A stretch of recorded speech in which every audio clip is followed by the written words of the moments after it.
Hallelujah ന്യൂസിലേക്ക് എല്ലാവർക്കും വീണ്ടും സ്വാഗതം. ഇന്ന് നമ്മളോട് കൂടെ അതിഥിയായി സാൻഡി സാമുവേൽ ഉണ്ട്. അമേരിക്കയിൽ അറ്റ്ലാന്റയിലാണ് അദ്ദേഹം താമസിക്കുന്നത്. വിവിധ പ്രസിദ്ധീകരണങ്ങളിൽ കോളമിസ്റ്റാണ്. അതോടൊപ്പം തന്നെ പുസ്തകങ്ങൾ എഴുതിയിട്ടുണ്ട്.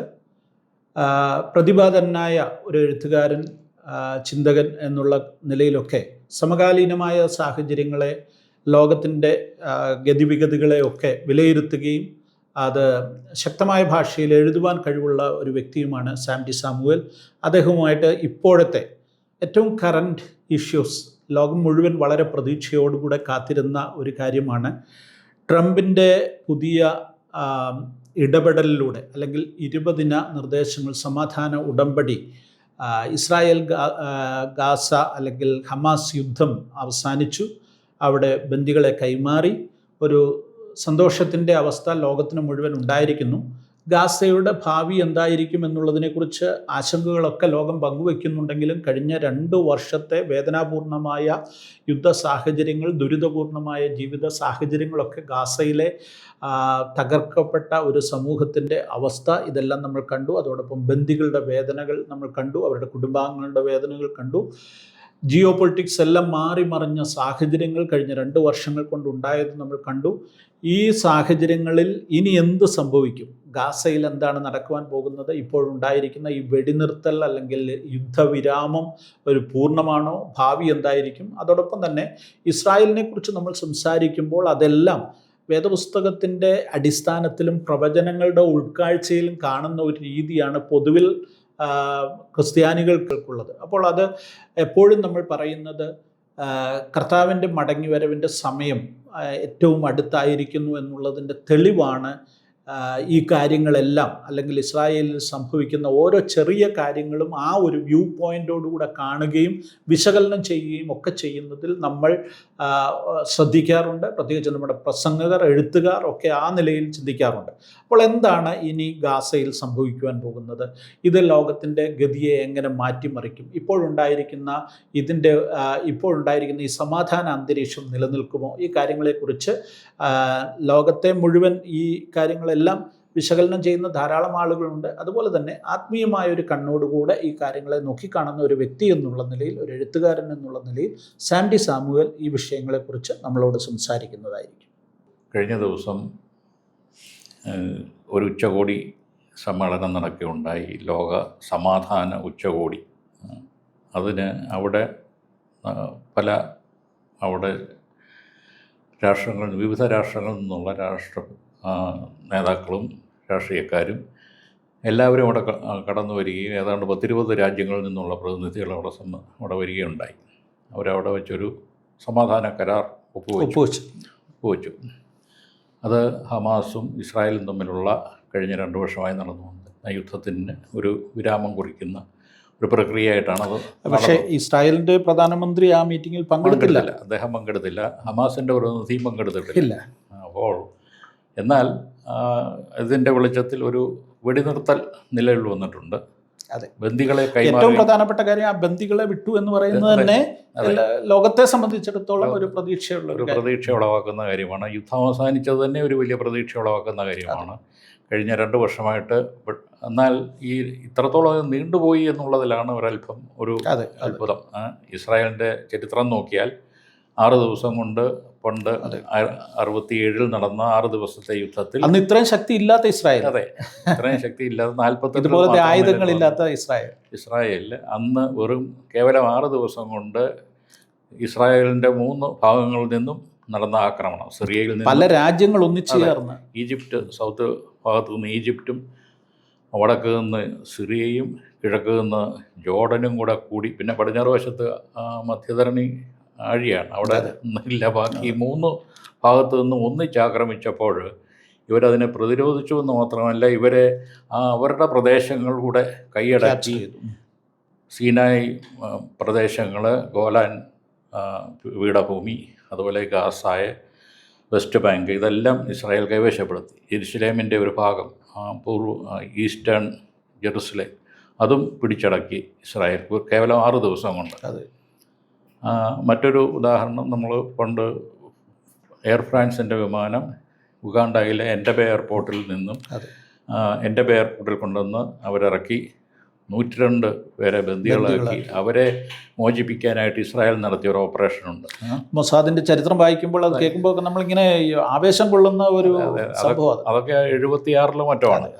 അന്ന് അവർക്ക് അത്രയും ബന്ദികളെ കേവലം ഒന്നര മണിക്കൂർ കൊണ്ട് ഇവരെ എല്ലാവരെയും മോചിപ്പിച്ച് പ്ലെയിനെ കയറ്റി പ്ലെയിൻ ടേക്ക് ഓഫ് ചെയ്ത് പോയി അന്യ രാജ്യത്ത് പോയി. അതും അന്ന് ഇദി അമീൻ ഉഗാണ്ട ഭരിക്കുന്ന കാലത്താണ്. അദ്ദേഹം ഇവർക്ക് അനുകൂലമല്ലാതിരുന്ന ഒരു രാജ്യത്താണ് ചെന്ന് അത്രയും ഒരു ഓപ്പറേഷൻ നടത്തിയ ഇസ്രായേലിന് 281 ബന്ദികളെ ഇവർ തടവിലാക്കിയിട്ട് ഈ 2 വർഷം യുദ്ധം ചെയ്തിട്ടും എന്ന് പറഞ്ഞാൽ എല്ലാ ദിവസവും 1000 ബോംബ് വീതം ഇട്ടിരുന്നു എന്നാണ് കണക്ക് അവിടെ കൊണ്ടുപോയി. എന്ന് പറഞ്ഞാൽ ഓരോ 15 മിനിറ്റിലും ഓരോ ബോംബിട്ടെങ്കിലേ 24 മണിക്കൂറും ബോംബിട്ടെങ്കിലേ അവിടെ അത്രയും 1000 ബോംബുകളാകത്തുള്ളൂ, ബോംബിങ് ആകത്തുള്ളൂ. അങ്ങനെ അത്രയും വലിയൊരു ഓപ്പറേഷൻ 2 വർഷമായിട്ട് നടത്തിയിട്ടും ഇപ്പോഴാണ് ബന്ദികളെ അവർക്ക് കണ്ടെത്താൻ പറ്റിയില്ല. അവസാനം ഇതൊരു ഡീലിലൂടെ കൊണ്ടുവരേണ്ടി വന്നു, ഡീലിലൂടെ കൊണ്ടുവരേണ്ടതായിട്ട് വന്നു. അതിന് അവർക്ക് ഒടുവിൽ ട്രംപാണ് അതിന് നേതൃത്വം കൊടുക്കണം. അത്രയും സമയമെടുത്തു എന്നുള്ളതാണ് ഇത്. എനിക്കത് തുടക്കം മുതലുള്ള എൻ്റെ ഒരു സംശയം, പലതവണ ഞാൻ പല ഇതിലൊക്കെ സൂചിപ്പിച്ചിട്ടുള്ള, ഇസ്രായേലിൻ്റെ തൊട്ടടുത്ത വാല് പോലെ കിടക്കുന്ന ഈ ഒരു ചെറിയ പ്രദേശമാണ് ഈ ഗാസ എന്ന് പറയുന്നത്. ആ പ്രദേശത്ത് ഇവർ ദീർഘകാലമായിട്ട് ഈ ടണലുകൾ ഉണ്ടാക്കിക്കൊണ്ടിരുന്നത്, ലോകം മുഴുവൻ കണ്ണു തുറന്നിരുന്ന മൊസാദിനോ അവരുടെ ഏജൻസികൾക്കോ ഒന്നും കണ്ടെത്താൻ പറ്റില്ലെന്ന് പറയുന്നത് തന്നെ ലോകത്തിലെ ആളുകൾക്ക് വിശ്വസിക്കാൻ പറ്റാത്തൊരു കാര്യമാണ്. അതെ, അത് ഏകദേശം ഏതാണ്ട് 10-40 കിലോമീറ്റർ നീളവും ഏതാണ്ട് 10-12 കിലോമീറ്റർ വീതിയുമുള്ള നമ്മുടെ ആലപ്പുഴ ജില്ലയുടെ ഏതാണ്ട് 4/1 മാത്രം വലിപ്പമുള്ള സ്ഥലമാണ് ഗാസ എന്ന് പറയുന്നത്. അവിടെ അവർക്കത് ഇത്രയും ഒക്കെ കാര്യങ്ങൾ ചെയ്യാനും അതുപോലെ അവർ ഹമാസ് അന്ന് ഒക്ടോബർ 7-ാം തീയതി 2023 തോന്നുന്നു അവർ കയറി ആക്രമിച്ചത്. ആ ആക്രമണം പോലും ഇവർക്ക് നേരത്തെ ഒരു സൂചനയും ലഭിച്ചില്ല എന്നുള്ളതുമൊക്കെ ലോകത്തെ അന്നേ അത്ഭുതപ്പെടുത്തിയ കാര്യമാണ്. അതുപോലെ ഇപ്പോൾ ഈ കൊല്ലപ്പെട്ട ചാർലി കിർക്ക് തന്നെ അവസാന ഘട്ടത്തിൽ ഉന്നയിക്കുന്നൊരു സംശയമുണ്ട്. എന്തിന് ഇസ്രായേൽ ഇത്രയും മണിക്കൂറുകൾ അങ്ങനെ ഒരു സംഭവം ഉണ്ടായിട്ട് തിരിച്ചടിക്കാൻ താമസിച്ചു എന്നൊരു ചോദ്യം അദ്ദേഹം ഉന്നയിക്കുന്നു. അല്ല, അതൊക്കെ വളരെ മനുഷ്യനെ ഇന്നും കുഴക്കുന്ന ചോദ്യങ്ങളാണ്. അപ്പോൾ എന്നിട്ടും അതെ അങ്ങനെയൊക്കെയുള്ള ഒരു സാഹചര്യം ഇസ്രായേൽ ഉണ്ടായി. ധാരാളം ഇസ്രായേലി പട്ടാളക്കാർ ഈ ഓപ്പറേഷനിൽ കൊല്ലപ്പെട്ടു. അവിടെ പൊതുജന വികാരം നെതന്യാഹുവിനെതിരായിട്ട് വളരെ ശക്തമായിട്ട് ഉയരുകയും ചെയ്തു. ലോകം മുഴുവനും ഈ ഇസ്രായേൽ മൂവ്മെൻറ്റുകൾ വളരെ ശക്തമാവുകയും ചെയ്തു. ഇത്രയും വെച്ച് താമസിപ്പിക്കേണ്ട ആവശ്യം ഉണ്ടായിരുന്നില്ല എന്നുള്ളതാണ് ഞാനതിനകത്ത് പറയാൻ ഉദ്ദേശിച്ച ഒരു കാര്യം. ഏതായാലും ഇവരിപ്പോൾ സമാധാന കരാർ ഒപ്പുവെച്ചു. അത് വളരെ നല്ല കാര്യം. അതിന് ഇനി ഭാവിയിൽ എന്താണെന്നുള്ളതിനെ പറ്റി ആ 20 പദ്ധതി നമ്മൾ വായിച്ചു നോക്കിയാൽ ഇനി അടുത്തതായിട്ട് ഇവർ ചെയ്യാനുള്ളത് ഈ ഗാസയെ നിരായുധീകരിക്കുക എന്നുള്ളതാണ്. ഹമാസ് ആയുധം താഴെ വെക്കുക. അതെത്രത്തോളം പ്രായോഗികമാണ് എന്നറിയില്ല. ഇപ്പോൾ തന്നെ വരുന്ന വാർത്തകൾ അനുസരിച്ച് ഇസ്രായേൽ സൈന്യം പിന്മാറിയതിന് തൊട്ടു പുറകെ 7000-ഓളം ഹമാസ് പോരാളികൾ. അപ്പോൾ ഓർക്കണം, നമ്മൾ ഈ മനസ്സിലാക്കേണ്ടത് ഇത്രയും ബോംബിങ് നടത്തിയിട്ട് ഇത്രയും 2 വർഷം നീണ്ട ആക്രമണം നടത്തിയിട്ട് ഇവർ ഇപ്പോഴും സജീവമായിട്ട് 7000-ഓളം ഇസ്രായേൽ പിന്മാറിയ സ്ഥാനത്തേക്ക് അവരാണ് വീണ്ടും യൂണിഫോമിൽ വന്നിട്ട് വിമതന്മാരായ ആളുകളെ കുറേ പേരെ ആദ്യ ദിവസം തന്നെ വധിച്ചു. അപ്പോൾ ഇത്രയും അവിടെ ഏതാണ്ട് അവരുടെ കണക്കനുസരിച്ച് 50,000 ഹമാസ് പോരാളികളാണ് ഉള്ളത്. ഈ 2 വർഷം മുമ്പിട്ടിട്ടും അവരിപ്പോഴും സജീവമായി ഹമാസ് എന്ന സംഘടന അവിടെ തന്നെ നിൽക്കുന്നു. അവരുടെ കയ്യിലേക്കാണ് ഇപ്പം ഈ ഗാസയുടെ നിയന്ത്രണം വന്നിരിക്കുന്നത്. അവരുടെ കയ്യിൽ ആയുധമുണ്ട്, അവർക്ക് വാഹനങ്ങളുണ്ട്, എല്ലാ സൗകര്യങ്ങളും ഉണ്ട്. അപ്പം അവർ പ്രത്യേകം പറഞ്ഞൊരു കാര്യമുണ്ട്, ഞങ്ങൾക്ക് ഒരു പലസ്തീൻ രാഷ്ട്രം ഉണ്ടാകുന്നത് വരെ ഞങ്ങൾ ആയുധം താഴെ വെക്കില്ലെന്നാണ് അവർ പറഞ്ഞത്. അപ്പോൾ ഈ 20 പദ്ധതിയിലെ അടുത്ത ബുദ്ധിമുട്ടുള്ള കാര്യം എത്രത്തോളം പ്രായോഗികമാകും എന്ന് നമുക്കറിയില്ല. പിന്നെ എന്നാലും യുദ്ധം നിർത്തുന്നു അല്ലെങ്കിൽ വെടിനിർത്തൽ നിർത്തുന്നു എന്നുള്ളതൊരു വലിയ കാര്യമാണ്. അവിടെ സഹായം എത്തിക്കാൻ കഴിയും. അവിടെയുള്ള ആളുകൾക്ക് ഭക്ഷണവും മരുന്നും മറ്റും എത്തിക്കാൻ കഴിയും. അതിനെ വീണ്ടും ഗാസയെ പുനർനിർമ്മിക്കാനുള്ള നീക്കങ്ങളാണ് പ്രധാനമായിട്ടും നടക്കേണ്ടത്. അതിന് വർഷങ്ങളോളം എടുക്കും അവിടെ ഇത്രയും തകർന്നു വീണ ഈ കെട്ടിടങ്ങളുടെ അവശിഷ്ടങ്ങൾ നീക്കം ചെയ്യാൻ.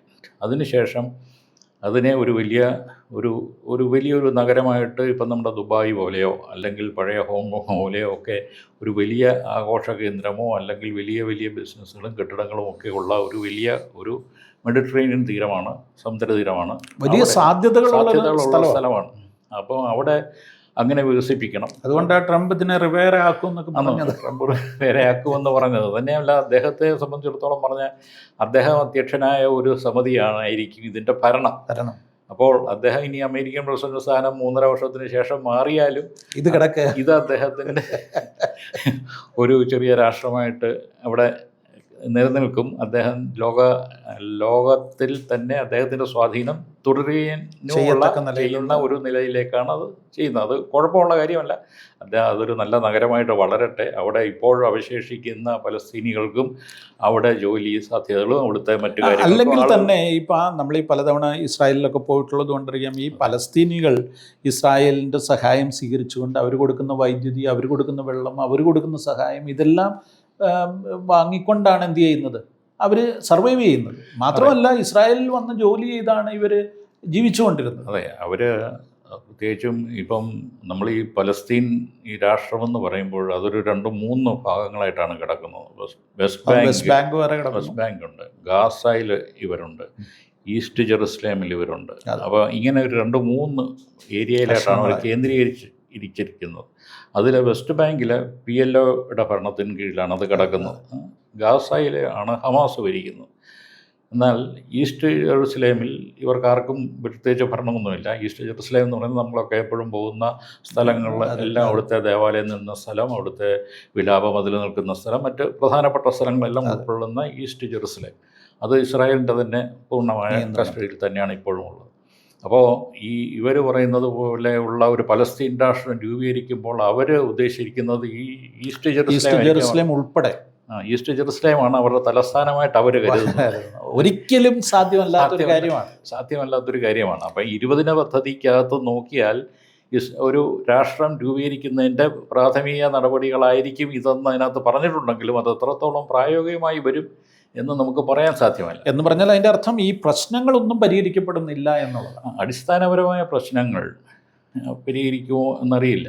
പിന്നെ ഇപ്പം നമ്മളൊരു രാഷ്ട്രം രൂപീകരിച്ചു, പലസ്തീൻ രാഷ്ട്രം രൂപീകരിച്ചു, PLO ആയിരിക്കുമോ ഹമാസ് ആയിരിക്കുമോ, ആരാണ് ഇവിടെ ഭരിക്കുന്നത്, അതാണ് മറ്റൊരു വിഷയം. പിന്നെ ഇപ്പോഴത്തെ ഇതനുസരിച്ച് ഗാസയുടെ ഭരണം ഈ ട്രംപ് അധ്യക്ഷനായ സമിതിയുടെ കീഴിൽ അവർ ട്രെയിൻ ചെയ്യുന്ന പോലീസ് സംവിധാനം ഉപയോഗിച്ച് അവിടെ ക്രമസമാധാന നിലയൊക്കെ പാലിക്കുകയും അവിടുത്തെ ഈ സിവിൽ കാര്യങ്ങളൊക്കെ അവിടെയുള്ള ആളുകൾ ചെയ്യുമെന്നൊക്കെയാണ് അതിനകത്തുള്ള പറഞ്ഞിരിക്കുന്നത്. അതൊക്കെ എത്രത്തോളം അവർ അംഗീകരിക്കും?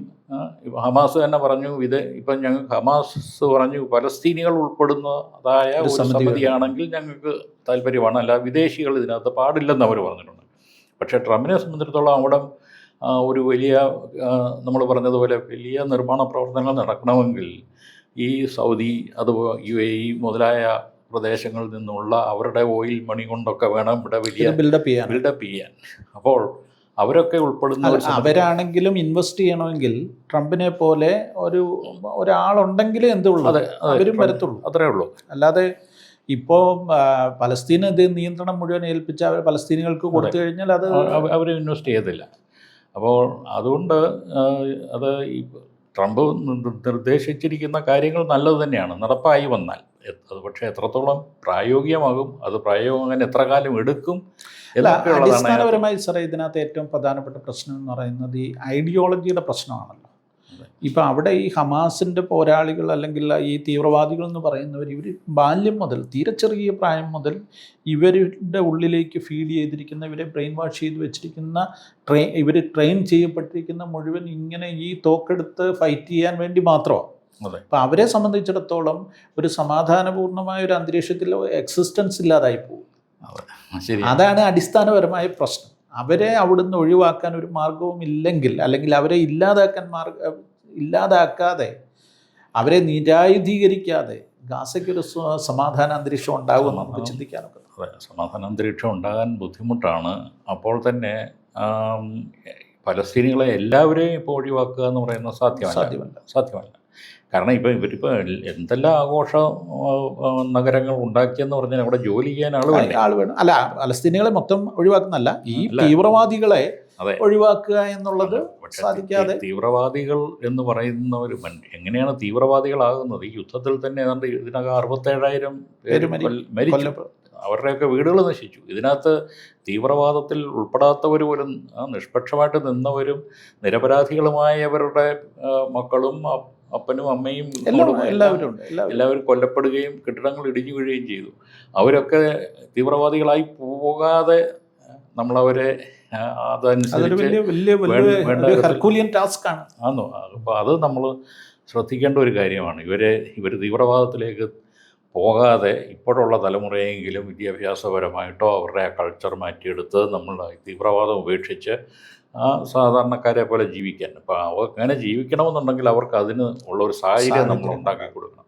ഇപ്പോൾ നമ്മൾ ഇസ്രായേൽ സന്ദർശിച്ചാൽ നമുക്കറിയാം, അവർ അവിടെ ഈ വലിയ മതിൽക്കെട്ടൊക്കെ കെട്ടി, വലിയ ഇരുമ്പ് വലിയ ഇതൊക്കെ കെട്ടി അതിനകത്ത് കുറേ അഭയാർത്ഥികളായിട്ട് താമസിക്കുന്നവരുണ്ട്. അവർക്കൊക്കെ അതിനകത്ത് അഭയാർത്ഥി ക്യാമ്പിൽ കിടക്കുന്നവർക്ക് വേണ്ട ധനസഹായങ്ങളും അവർക്ക് വേണ്ട വൈദ്യസഹായങ്ങളും അവർക്ക് വേണ്ട ജോലിയൊന്നുമില്ല. അവർക്ക് ആഹാരം പോലും വലിയ ദാരിദ്ര്യമാണ്. അവിടെ UN-ൻ്റെ ഒരു റെഫ്യൂജി ഒരു ഇത് ഉണ്ട്. അവർ കുറേയൊക്കെ കൊടുക്കുന്നെന്ന് പറഞ്ഞാലും അവരതിനകത്ത് കിടന്ന് തീവ്രവാദികളായി മാറിക്കൊണ്ടിരിക്കുക. ഇത് വല്ലാതെ കുഴഞ്ഞു മറിഞ്ഞൊരു സാഹചര്യം. അതായത് ഇപ്പം ലോകത്തിൻ്റെ എല്ലാ ഭാഗത്തു നിന്നും സഹായങ്ങൾ നേരത്തെ മുതൽ അവിടെ എത്തുന്നുണ്ട്. പ്രത്യേകിച്ച് മുസ്ലിം കൺട്രികളിൽ നിന്നുള്ള സഹായങ്ങൾ എത്തുന്നുണ്ട്. ഇതെത്തുന്നതിൻ്റെ 90% ഈ ഹമാസിൻ്റെ കയ്യിലേക്ക് അല്ലെങ്കിൽ ഭീകര സംഘടനകളുടെ കയ്യിലേക്കാണ് പോകുന്നത്. അവരത് ഉപയോഗിച്ചാണ് ലക്ഷൂറിയസ് ലൈഫ് നയിക്കുന്നു. മാത്രമല്ല, അവർ ഈ ടണൽ 500 കിലോമീറ്റർ ദൈർഘ്യമുള്ള ടണൽ ഇതിനകത്ത് നിർമ്മിച്ചുണ്ടാക്കണമെങ്കിൽ അതെന്തോ ഒരു വലിയ നിർമ്മിതിയാണ്. എന്നാലോചിച്ച് നോക്കി, ഭൂമിക്കടിയിൽ, മുകളിലോട്ടല്ലല്ലോ. ഈ 500 കിലോമീറ്റർ ടണൽ ഇതിനകത്ത് ഇത്ര സിസ്റ്റമാറ്റിക് ആയിട്ട് പണിത് കൊണ്ടുവന്നതിൻ്റെ ആ ഇൻവെസ്റ്റ്മെൻറ്റ് മുഴുവൻ ഈ ഗാസയിലെയും വെസ്റ്റ് ബാങ്കിലെയും സാധാരണക്കാരായ ജനങ്ങൾക്ക് വേണ്ടി ലോകം കൊടുത്ത പണം കൊണ്ടാണ് എന്ത് ചെയ്തിരിക്കുന്നത്. അതെ, അവരൊക്കെ ഹമാസിൻ്റെ നേതാക്കന്മാരൊക്കെ വലിയ മില്യനേഴ്സ് ആണ്. അവരൊക്കെ ഖത്തറിലും അവിടെയും ഇവിടെയും ഒക്കെ സുരക്ഷിത താവളങ്ങളിൽ അവരിരുന്നുകൊണ്ട് വലിയ ലാവിഷായിട്ട് ജീവിക്കുന്ന ഒരു സാഹചര്യമാണ് ഉള്ളത്. അപ്പോൾ അത് അങ്ങനെയൊക്കെയുള്ള ഇതിനകത്ത് വെസ്റ്റഡ് ഇൻട്രസ്റ്റ് ഉള്ള ഒത്തിരി ആളുകൾ ഇങ്ങനെ ഉള്ളതുകൊണ്ട് ഒരു കാലത്തും അതിനൊരു പരിഹാരമുണ്ടാകുക എന്ന് പറയുന്നത് വലിയ ബുദ്ധിമുട്ടാണ്. അതെ, അത് ആ പ്രദേശം മുഴുവനും ഇപ്പം ഇറാൻ ഇതിൻ്റെ പുറകിൽ ധാരാളം സഹായങ്ങൾ ഇവർക്ക് കൊടുക്കുന്നുണ്ട്. അപ്പോൾ ഇറാനുമായിട്ടും ഉള്ള പ്രശ്നങ്ങൾ പറഞ്ഞ് തീർത്തില്ലെങ്കിൽ ഇവരെ മുന്നിൽ നിർത്തിക്കൊണ്ട് പുറകിൽ നിന്ന് ഈ സഹായം വേറെ മാർഗങ്ങളിലൂടെ തുടർന്നും എത്തിച്ചുകൊണ്ടിരിക്കും. തുടർന്നും അവിടെ ചില റെസിസ്റ്റൻസ് ഉണ്ടായിക്കൂടാ എന്നില്ല. ഇപ്പോൾ നമ്മുടെ മുന്നിൽ നമ്മൾ ഇതൊക്കെ കാണുമ്പോൾ നമ്മൾ ഈ ചരിത്രത്തിലേക്ക് പോയാൽ ഇതുപോലെ വളരെ നമ്മൾ കൊട്ടിഘോഷിച്ച് എല്ലാവരും കൂടെ സൈൻ ചെയ്ത ഒരെണ്ണമാണ് 93-95 കാലങ്ങളിൽ ഓസ്ലോ 1, ഓസ്ലോ 2 എന്ന് പറഞ്ഞിട്ട് ബിൽ ക്ലിൻ്റൺ അമേരിക്കൻ പ്രസിഡൻ്റായിരുന്ന കാലത്ത് ഒപ്പുവെച്ച കരാർ. അതനുസരിച്ച് നമ്മൾ അന്ന് വളരെ സ്വാതന്ത്ര്യം അവർക്കുണ്ടായിരുന്നു പലസ്തീനികൾക്ക്. അവർ സാധാരണ അവിടുത്തെ പൗരന്മാരെ പോലെ തന്നെ ജോലിക്ക് പോവുകയും അവിടെ ജോലി ചെയ്യുകയും അവരെല്ലാം വളരെ സമാധാനപരമായിട്ട് പോവുകയായിരുന്നു. എന്നാൽ അതിനെ അട്ടിമറിച്ചുകൊണ്ടാണ് അന്നത്തെ അത് ഒപ്പുവെച്ച ഇസ്താഖ് റബീനെ വധിക്കുകയും പ്രൈം മിനിസ്റ്റർ ആയ ഇസ്രായേലിനെ വധിച്ചുകൊണ്ട് തീവ്ര സയോണിസ്റ്റുകൾ അധികാരം പിടിച്ചെടുക്കുകയും ചെയ്തത്. അതിനുശേഷമാണ് ഇവരെ വീണ്ടും അഭയാർത്ഥികളാക്കി മാറ്റി അവർക്ക് സഞ്ചാര സ്വാതന്ത്ര്യം നിഷേധിക്കുക, അവർക്ക് ജോലി നിഷേധിക്കുകയും ഒക്കെ ചെയ്ത് വീണ്ടും അത് പ്രശ്നത്തിലേക്ക് നീങ്ങുന്നു. അപ്പം ഇത് നമ്മൾ ഇവർ രണ്ട് കൂട്ടരും അവരുടെ തീവ്രവാദം ഒന്ന് കുറച്ച് അവരുടെ ഈ ടെമ്പറേച്ചർ ഒന്ന് കുറച്ചില്ലെങ്കിൽ സമാധാനം എത്രത്തോളം സാധ്യമാണെന്നറിയില്ല. പിന്നെ നമ്മെ സംബന്ധിച്ചിടത്തോളം മുമ്പ് ബിബ്ലിക്കൽ പെർസ്പെക്റ്റീവ്, അതെ, ബിബ്ലിക്കൽ ഇതിൽ നോക്കിയാൽ അവിടെ ഇനിയും കൂടുതൽ കുഴപ്പത്തിലേക്കും അവിടെ ഭൗബോധത്തിലേക്കും പോകേണ്ട ഒരു കാലഘട്ടമാണ്. അപ്പോൾ അതുകൊണ്ട് നമ്മൾ ഇനി ആ ഭാഗത്ത് എത്ര സമാധാനമെന്ന് പറഞ്ഞാലും കർത്താവ് പറഞ്ഞ പോലെ ഗർഭിണിക്ക് പ്രസവവേദന വരുന്ന പോലെ ഏത് നിമിഷവും അവിടെ എന്ത് സംഭവിക്കാം, വല്ലാത്തൊരവസ്ഥയാണ്. അപ്പം അതാണ് ബൈബിൾ പറയുന്നത്. പിന്നെ പലരും പല നിലകളിൽ ഈ അന്തിക്രിസ്തുവിൻ്റെ വാഴ്ച ആരംഭിക്കാൻ പോകുന്നെന്നോ കർത്താവിൻ്റെ വരവ് സമീപിച്ചെന്നും ഒക്കെ നമുക്ക് പലതരത്തിൽ അതിനെ വ്യാഖ്യാനിക്കുന്നുണ്ട്. ഇത് അന്ത്യകാലമാണെന്നുള്ളത് പൊതുവെ എല്ലാവരും അംഗീകരിക്കുന്നുണ്ട്. അത് അന്ത്യകാലമാണ്. അതിപ്പം 1-ാം നൂറ്റാണ്ട് തൊട്ടേ കർത്താവ് പറഞ്ഞ സഹോദരനെ ഇത് അന്ത്യകാലമായിരിക്കുന്നു, അല്ലെങ്കിൽ അന്ത്യകാലത്ത് എന്ന് പറഞ്ഞ അന്ത്യകാലം യേശുക്രിസ്തുവിൻ്റെ സ്വർഗ്ഗാരോഹണം മുതലേ അന്ത്യകാലമാണ്. എന്നാലും കാര്യങ്ങളെല്ലാം അതിൻ്റെ ഒരു എൻഡിലേക്ക് എത്തിക്കൊണ്ടിരിക്കുന്നു എന്നൊരു തോന്നൽ നമുക്ക് പൊതുവെ എല്ലാവർക്കും ഉണ്ട്, പ്രത്യേകിച്ച് ഒരു ഇവാഞ്ചലിക്കൽ സർക്കിളിൽ അങ്ങനെ ഉണ്ട്. അപ്പോൾ അതുകൊണ്ട് അവിടെ ഒരിക്കലും ശാശ്വതമായ ഒരു സമാധാനം കർത്താവായ യേശുക്രിസ്തു ഭൂമിയിൽ വന്ന് തൻ്റെ രാജ്യം സ്ഥാപിക്കുമ്പോൾ മാത്രമേ അവിടെ ഒരു ശാശ്വതമായ സമാധാനം ഉണ്ടാകുകയുള്ളൂ എന്നുള്ളത് നമ്മുടെ ബൈബിൾ വളരെ വ്യക്തമായി പറയുന്നൊരു കാര്യമാണ്. ഓക്കെ.